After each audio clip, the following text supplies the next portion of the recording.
আসসালামু আলাইকুম। আমার নাম মোহাম্মদ নাবিল হাসান সাজিদ। তো ম্যাথোগ্রাফিয়া বাংলা চ্যানেলের আজকের পক্ষ থেকে থাকছে যে বুয়েট অ্যাডমিশন টেস্ট 2025-26 সেশনে ক্যালকুলাস পার্ট থেকে আসা খুবই ভয়ঙ্কর সুন্দর একটি ম্যাথমেটিক্যাল প্রবলেম।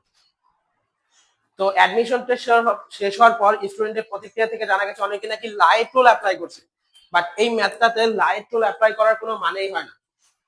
কিংস রুল নামের একটি সুন্দর রুল জানা থাকলে তুমি খুবই সহজে এবং খুবই কম সময়ে এই ম্যাথটা সলভ করে ফেলতে পারবে। তাহলে আমরা দেখে নিই কিংস রুলটা আসলে কি। যেখানে আমরা একটি কিংস রুলটা আসলে যেখানে আমরা একটি ভেরিয়েবল আই ধরি, যেটা কিনা আমার এই আসল ইন্টিগ্রেশনটাকে আমার নির্দেশ করে, আসল ইন্টিগ্রেশনটাকে ইন্ডিকেট করে। আচ্ছা দেখো, আমরা আসল ইন্ডিকেশনটা কি আই ধরলাম, তাহলে পি প্লাস আই। মূলত কিংস রুল হলো এইটাই যে এটা অ্যাপ্লাই করার পরে আমাদের যে ফাংশনটা দেওয়া থাকে, যেটাকে আমাদের যোগজ করতে হবে, সেই ফাংশনটা আমাদের যে আসল ইন্টিগ্রেশনটা প্রশ্নে দেওয়া থাকে, যাকে আমাদের যোগজ করতে হবে যে ফাংশনটাকে, সেই ফাংশনটাকে আবার ফেরত দিয়ে দেয়। আচ্ছা, এটা থেকে আমরা বুঝতে পারলাম যে আমাদের কিংস রুলটা আসলে কি, কিন্তু আমাদের জানতে হবে আমাদের কিংস রুলটা মূলত কাজ করে কিভাবে। আমাদের কিংস রুলটা মূলত কাজ করে কিভাবে, এখন দেখো আমাদের কিংস রুলটা মূলত কিভাবে কাজ করে সেটা আমরা দেখিনি। আচ্ছা দেখো, যদি আমরা একটি ডেফিনেটিভ ইন্টিগ্রেশন চিন্তা করি, যেটা লিমিট দেওয়া আছে integration of B by B থেকে এ থেকে বি পর্যন্ত এফ অফ এক্স। মূলত আমার ইসের কাজ যেটা হলো, আমার কিংস রুলের কাজই হলো এটা, আমার ফাংশনের ভিতরে যে জায়গায় এক্স থাকে সেখানে হবে লিমিট। আমরা লিখতে পারি যে এক্স এর জায়গায় লিমিট দ্বয়ের যোগফল মাইনাস এক। তো আমাদের মূলত আমাদের কিংস রুলটা কাজ কি করে, আমাদের যে ফাংশনটা থাকে, যেখানে এক্স থাকে ফাংশনে, সেই জায়গায় লিমিট দ্বয়ের যোগফল থেকে এক্স বিয়োগ করতে হয়। আচ্ছা, এটা আমরা বুঝলাম। তো চলো এখন মূল অঙ্কে ফিরে আসা যাক। আমাদের যে যে প্রবলেমটা ছিল সেই প্রবলেমটা সলভ করা যাক। আচ্ছা একটু দাঁড়াও, ওয়েট। আচ্ছা, আমরা ধরে নিই আই, ধরে নিই আমাদের যে ফাংশনটা আছে এটা সমান সমান আই ধরে নিই integration of 0 to pi by 4 ln 1 plus tan x dx। আচ্ছা ঠিক আছে, দেখো আমরা আবার লিখতে পারি আই ইকুয়াল। এখন চিন্তা করো, আমরা যে শিখছিলাম আমাদের কিংস রুলটা মূলত কাজ করে আমাদের যে ফাংশনে যেখানে x থাকে সেখানে আমরা লিখতে পারি এটি অ্যাপ্লাই করার পর লিমিট দ্বয়ের যোগফল মাইনাস এক্স, লিমিট দ্বয়ের যোগফল মাইনাস এক্স। আচ্ছা দেখো, তাহলে এক্স কোথায় আছে এখানে বলো তো আমাকে, tan এর সাথে এক্স আছে না, তাহলে আমরা এটাকে এভাবে লিখতে পারি না যে লিমিট দ্বয়ের যোগফল মাইনাস এক্স। তো লিমিট দ্বয় কি আছে আমাদের পাই বাই 4, 0 থেকে পাই বাই 4। তাহলে আমরা এখানে লিখতে পারি না পাই বাই 4 মাইনাস এক্স, কারণ পাই বাই 4 কে 0 এর সাথে যোগ করলে তো পাই বাই 4ই আসে। তাহলে আমরা লিখে ফেলি লাইনটা, দেখো integration of 0 to pi by 4 ln, second bracket দিয়ে নি 1 প্লাস tan x এর জায়গায় কি হবে বলো তো, লিমিট দ্বয়ের যোগফল পাই যোগ 0 এর সাথে পাই বাই 4 কে যোগ করলে পাই বাই 4ই হয়, তার কারণে হবে মাইনাস এক্স dx। এটুকু তো আমরা বুঝলাম যে আমাদের কিংস রুলটা অ্যাপ্লাই হইছে, এখানে আমাদের কিংস রুলটা অ্যাপ্লাই হইছে। আচ্ছা এখন দেখো i ইকুয়াল, এখানে একটা জিনিস লক্ষ্য করো ভালোভাবে, যারা ট্রাইগোনোমেট্রি তো সবাই পড়ছো। তো এইখানে যে আমাদের tan, এটাকে কি আমরা এ ধরতে পারি না, আর এটাকে আমরা বি ধরতে পারি না? তাহলে আমাদের একটা ফর্মুলা তাই না, tan a মাইনাস বি। তো tan a মাইনাস বি এর ফর্মুলা আমরা কি জানি, tan a minus tan b divided 1 plus tan a tan b। আচ্ছা আমরা এই ফর্মুলাটা অ্যাপ্লাই করি। দেখো integration of 0 to pi by 4 ln 1 plus, এখানে এ কি, এখানে এ আছে আমাদের পাই বাই 4 আর বি হলো x। তাহলে আমরা লিখতে পারি tan pi by 4 minus tan x divided 1 plus tan pi by 4 into tan x dx। কিন্তু আমরা তো জানি কি tan পাই বাই 4 হলো রেডিয়ানে, tan পাই বাই 4 কে যদি আমরা ডিগ্রিতে কনভার্ট করি পাই বাই 4 কে, তাহলে দাঁড়ায় 45 ডিগ্রি। আর tan 45 ডিগ্রির মান হলো আমার, tan 45 ডিগ্রির মান হলো 1।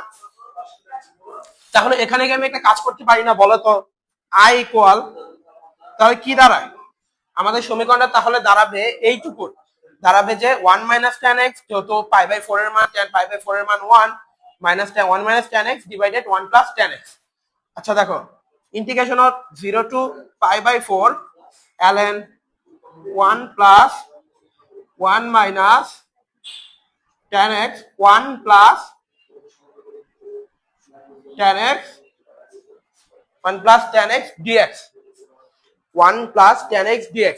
কিন্তু দেখো এটা তো শুধু আমরা এইটুকুর মান পেলাম, tan of pi by 4 minus x এর, কিন্তু আমাদের এটার সাথে একটা 1 ও অ্যাড করা ছিল, যার কারণে আমরা যে উত্তরটা পাইছি এটাকে ফর্মুলা অ্যাপ্লাই করার পর tan a মাইনাস b এর সেটার সাথে 1 যোগ করে দিতে হবে।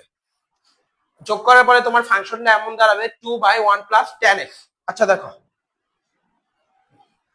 আচ্ছা আমি এই সাইডে রিপ্লেস করে এই সাইডে নিয়ে আসি, এই সাইডে নিয়ে আসি, তাহলে দেখো কি হবে। আচ্ছা, I equal integration of 0 to pi by 4 ln 2 by 1 plus tan x dx। আচ্ছা এইটুকু তো বুঝলাম, কিন্তু দেখো একটা জিনিস কি তোমরা ধরতে পারছো, বলবো আমাকে ভালো করে দেখো, এখানে যে ln আছে আমরা সূচক ও লগারিদমে পড়ছিলাম, যদি ধরো এই 2 কে আমরা a ধরি আর 1 প্লাস tan x কে আমরা b ধরি, তাহলে সূচক ও লগারিদমের সূত্রানুসারে আমরা দেখি ভাগ আকারে থাকলে সেটা বিয়োগ হয়ে যায়, তাহলে এটাকে আমরা লিখতে পারি না এইভাবে। এটা দেখো যে তোমার ln a by b equal ln a minus ln b, এটা তো আমরা লিখতে পারি। আচ্ছা ঠিক আছে, এখন দেখো এখন দেখবা I equal integration of 0 to pi by 4। আচ্ছা আমরা যোগজীকরণের ধর্মানুসারে জানি যদি আমাদের বিয়োগ হয়ে যায়, আচ্ছা দেখো আগে ভেঙেই নি, একটা সেকেন্ড ব্র্যাকেট দিয়ে নেই,